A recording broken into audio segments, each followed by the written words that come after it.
मित्रधन प्रोडक्सनले नगद रु 1 लाख रुपैयाँ सहयोग गर्ने कार्यक्रम रहेको छ। यति बेला भवन निर्माणका लागि सहयोग गर्न यो प्रणालीको तर्फबाट हामीलाई रु 1 लाख प्राप्त भएको छ। यो हाम्रो ठूलो रकम हो। यसको लागि तपाईलाई विशेष धन्यवाद व्यक्त गर्न चाहन्छु। कार्यक्रमहरू गर्दै हामीले संकलन गरेको रकम हामीले यस्तै अनाथ असहाय अशक्त लगायतका धेरै पीड़ितहरूलाई सहयोग गर्ने बाचा दिदीको अगाडि गर्छौं। यो संस्थालाई पनि गर्छौं र अरू देशका धेरै विभिन्न जिल्लामा रहेका अन्य अनाथ असहाय अशक्तहरूलाई पनि सेवा गर्नेछौं।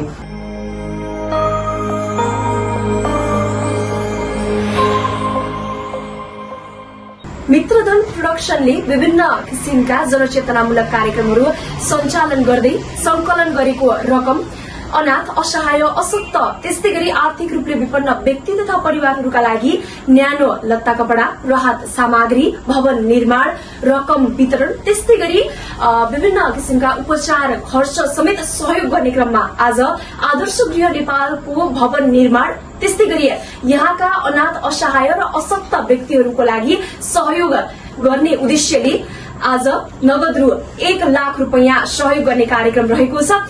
त्यसका लागि सो रकम यस आदर्श गृह नेपालकी अध्यक्ष त्यस्तै गरी समाजसेवी श्री मीना खरेलज्यूलाई हस्तान्तरण गरिदिनु हुनका लागि हाम्रा मित्रधन प्रोडक्सनका अध्यक्ष श्री विक्रम खरेलज्यूलाई विनम्र अनुरोध गर्दछु।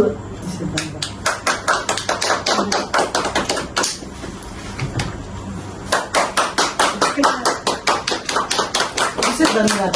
सधैँ सुखले खान पुगोस्, खुसीले बाँडिरहन पुगोस् यो प्राणीलाई।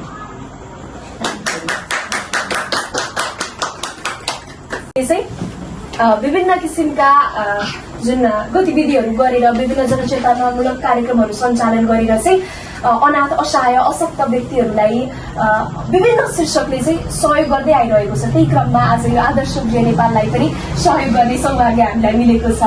यहाँलाई पनि हामीले नगद रु 1 लाख रुपैयाँ सहयोग गरिसकेका छौँ। अब यो जुन मित्रधन प्रोडक्सनको समग्र समाज सेवासँग सम्बन्धित कार्यहरू रहेका छन्, क्रियाकलापहरू रहेका छन्, यसलाई चाहिँ तपाईँले कसरी मूल्याङ्कन गर्नुभएको छ? यसबारे चाहिँ तपाईँको धारणा के छ? विशेष धन्यवाद।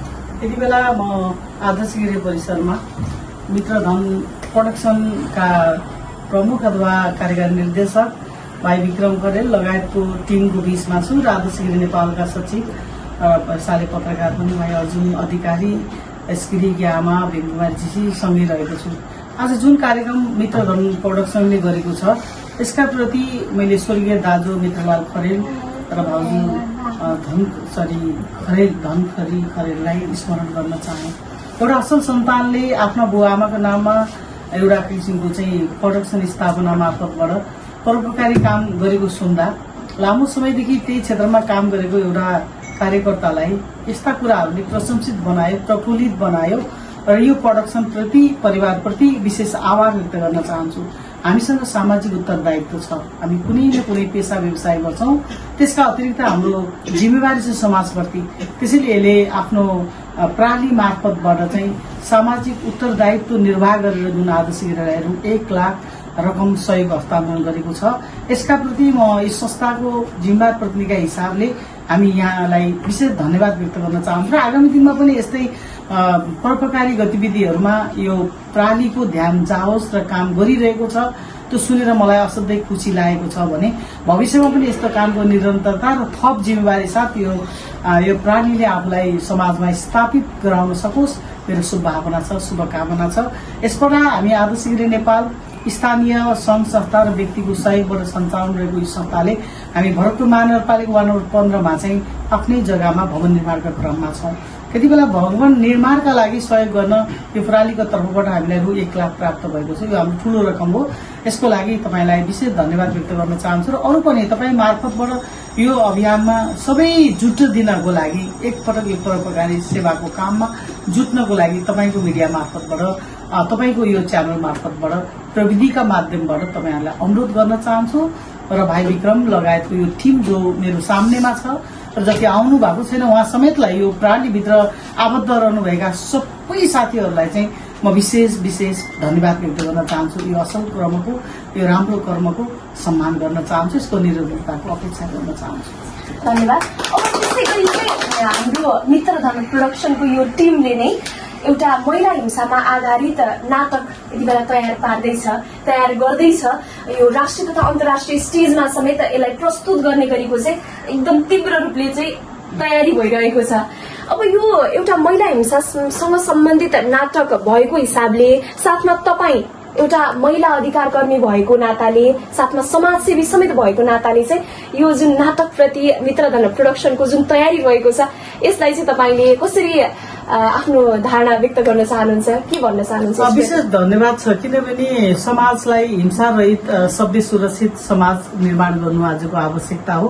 त्यो एक्लै राज्यबाट मात्रै होइन, सबै जिम्मेवार नागरिक संघ संस्था सबैको उत्तिकै जिम्मेवारी छ। कलाकार भनेको राज्यको सम्पत्ति हो। मेरो कुरा मैले भाषण गर्दा तपाईँले मलाई कम सुन्नुहुन्छ किनकि भाषणप्रतिको अहिलेको चासो कम छ, तर तपाईँले कलाकारिता माध्यमबाट प्रस्तुत गर्ने समाजका हरेक असल कर्मले समाजलाई एउटा खाले सन्देश प्रवाह गर्छ र पक्कै पनि तपाईँको यो प्रस्तुतिले हिंसा रहित समाज, सभ्य समाज, सुरक्षित समाज निर्माणको लागि चाहिँ कोसे ढुङ्गा साबित हुन सक्नेछ रहोस् र मेरो तर्फबाट गर्नुपर्ने सम्पूर्ण सहयोग, किनकि यस्ता खाले नाटक, यस्ता खाले गतिविधिहरू अब स्कुल स्तरका विद्यार्थीहरूलाई किशोर किशोरा अवस्थादेखि नै स्कुल अवस्थादेखि सिकाउनु पर्ने रहेछ। असल कर्म, असल संस्कार सिकाउने कुरा चाहिँ सँगसँगै यी यस्ता गतिविधि शैक्षिक क्रियाकलापको अतिरिक्त यस्ता रचनात्मक सृजनात्मक कार्यक्रमहरूलाई पनि सँगै जोडेर गयौँ भने एउटा असल चरित्रवान नागरिक तयार गर्न सकिन्छ र त्यसले मात्रै हाम्रो सम्मान हुन्छ, हाम्रो समाजको समुन्नति हुन्छ।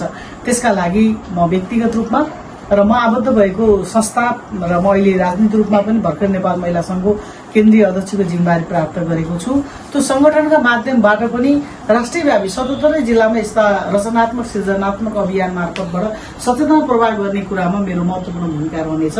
तपाईहरुसँग सँगसँगै सहकार्य गर्ने आशा व्यक्त गर्न चाहन्छु र जे राम्रो काम गर्नु भएको छ, समाजले जे पस्किँदै हुनुहुन्छ यसको प्रशंसा गर्न चाहन्छु।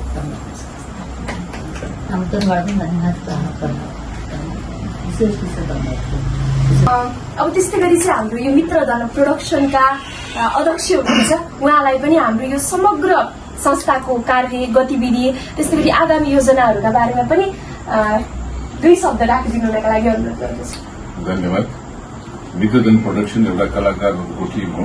यसले समाजमा रहेका विकृतिहरूलाई एउटा नाटकको रूपमा मञ्चन गरेर त्यसले मार्ग निर्देशन गर्ने कार्यहरू गर्दै आइरहेको छ र अहिले हाम्रो समाजमा 80 देखि 90% परिवार आमा बुवा बुहारी छोरा छोरीको चाहिँ ब्यालेन्स मिलाउन नसकेको कारणले गर्दा एउटा खालको चाहिँ परिवारमा द्वन्द सिर्जना भएको छ, जसले गर्दा त्यो परिवारको लक्ष्य भिजन मिसनहरू चाहिँ ओझेलमा परेको छ।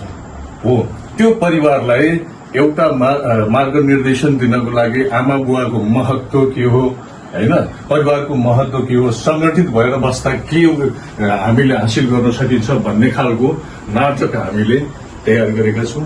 यो राष्ट्रिय अन्तर्राष्ट्रिय मार्केटमा मात्रै होइन, दिदीले भनेको जस्तै गरी स्कुल कलेजका विद्यार्थीहरूलाई विशेष टार्गेट गरेर हामीले तयार गरेका नाटक हो।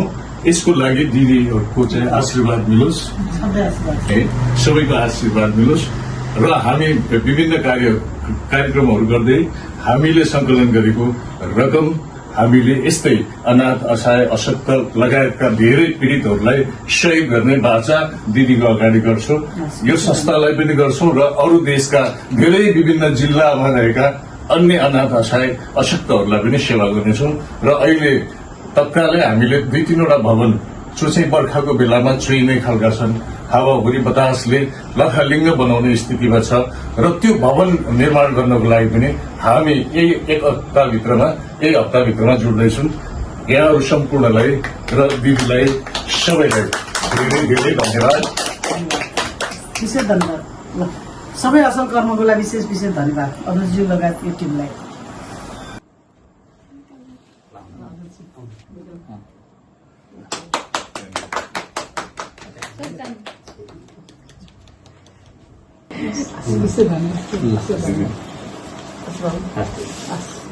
हजुरले त मलाई निर्वाचनमा गीत मार्फत गरेको सहयोग तपाईँको कमान्डिङ भाइस यो यात्रा मित्रधन कार्यको यो यात्रा चाहिँ अझै सफल सार्थक धन्य नाइस प्रेजेन्टेसन चाहिँ एकदम एकदमै राम्रो छ होइन म चाहिँ फेरि त्यही लाइनको परे हुनाले काट्ने ल्याएर पाल्नु नै भन्नु